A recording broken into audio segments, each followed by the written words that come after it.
Hello everybody, welcome back to another weapon review video. As of this recording, 5.1 is already out, which means some new weapons in the current banner are available for you to pull. Whether you intentionally pulled for these or just happened to land a random copy, this video will help cover what the weapons do and who can best use them. If you need, disclaimers, timestamps, social media links, and music credits are all down below. And for anyone who may not know yet, captions are available now, so you can turn that on if you need. Without further ado, let's begin. The first weapon is the new 5-star sword, Peak Patrol Song, which is also Shielinen's signature weapon. It has a 542 base attack and an 82.7% defense bonus. After normal or plunging attacks hit enemies, the user gains 8% defense and 10% elemental damage for 6 seconds. This can max out at 2 stacks for a total of 16% defense and 20% elemental damage. After reaching or refreshing the 2 stacks, all party members gain an 8% elemental damage bonus for every 1000 defense the user has. This maxes out at 25.6%, meaning the user would need around 3200 defense. The damage bonus lasts for 15 seconds. Being Shielinen's signature weapon, it's natural this will be her best in slot. Her Nightsoul Blessing already relies on her dealing normal or plunging attacks, so this just plays off that mechanic. With her Res Shred and the Cinder City set, this weapon will be a massive boost in her support capabilities. And even if you play her as a main DPS, the passive will still be able to provide some semblance of buffing. For alternative users, the best options will be Albedo and Shiori. Both of them are already defense scalers, which means that they can make great use of both the substat and passive.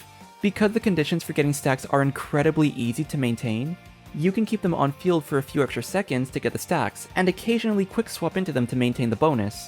The only downside is that both of them are designed as damage dealers, so using this would hinder their damage output.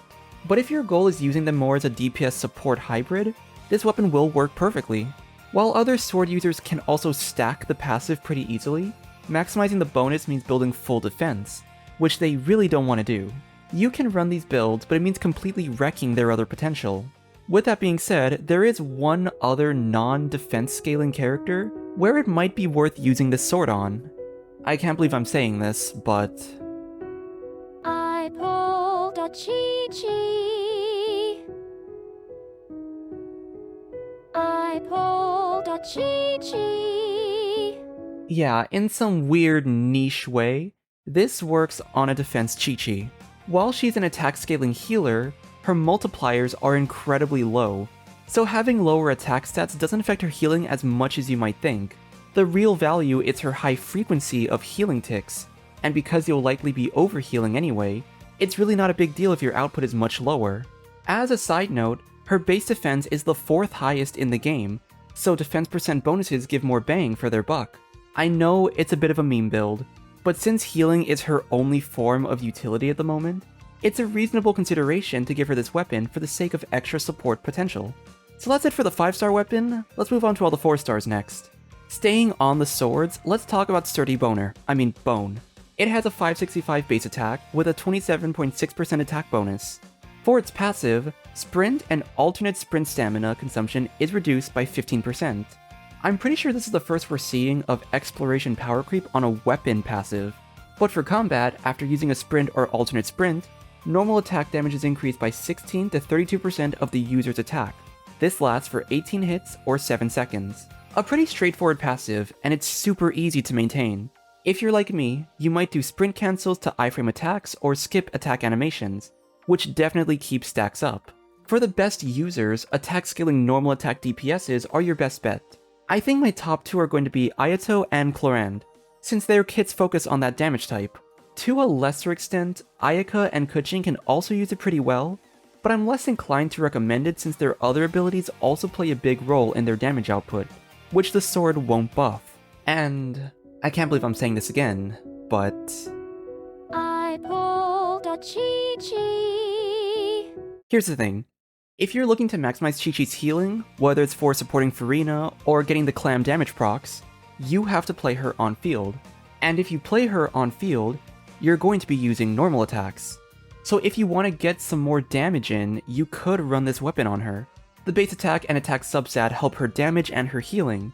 There's also the topic of diminishing returns. Chi-Chi's base multipliers for her normal attacks are incredibly low, but because of that, she gains more value from an additive base damage bonus. Now, I wouldn't say you should actively go for this weapon on her, nor am I saying it'll be her best option. After all, ER weapons like Fav or Sac have more value, but if you're interested in a bit of extra personal damage, then it's at least another option to choose from. The next weapon I'm going to cover is the Polearm, Mountain Bracing Bolt. It has a 565 base attack and a 30.6% energy recharge bonus. Its passive decreases climbing stamina consumption by 15%, and increases skill damage by 12 to 24%. When other party members use their skills, the user's skill damage bonus is further increased by 12 to 24%. Once again, we have exploration bonuses on a weapon, and the combat bonus is effectively a 48% skill damage bonus at R5. While the base attack and ER bonus are pretty general for anyone to use, there aren't a lot of characters who would make use of the skill damage bonus.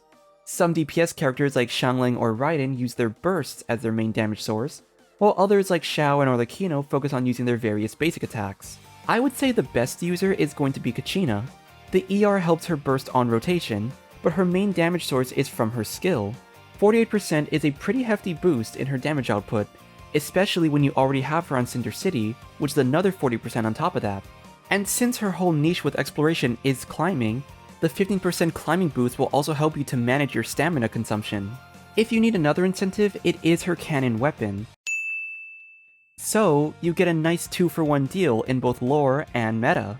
The other best user would be Emily, as her damage also has a pretty big contribution in skill damage. However, her burst and A1 passive are both pretty sizable contributions to her damage, so it might be better to focus on general damage weapons rather than just the skill damage. Still, not a bad option if you have nothing else. The final weapon is the claymore called Fruitful Hook. It has a 565 pace attack and a 27.6% attack bonus. For its passive, it increases plunging attack crit rate by 16 to 32%. After a plunging attack hits an enemy, all normal, charge, and plunging attacks deal an additional 16 to 32% damage for 10 seconds.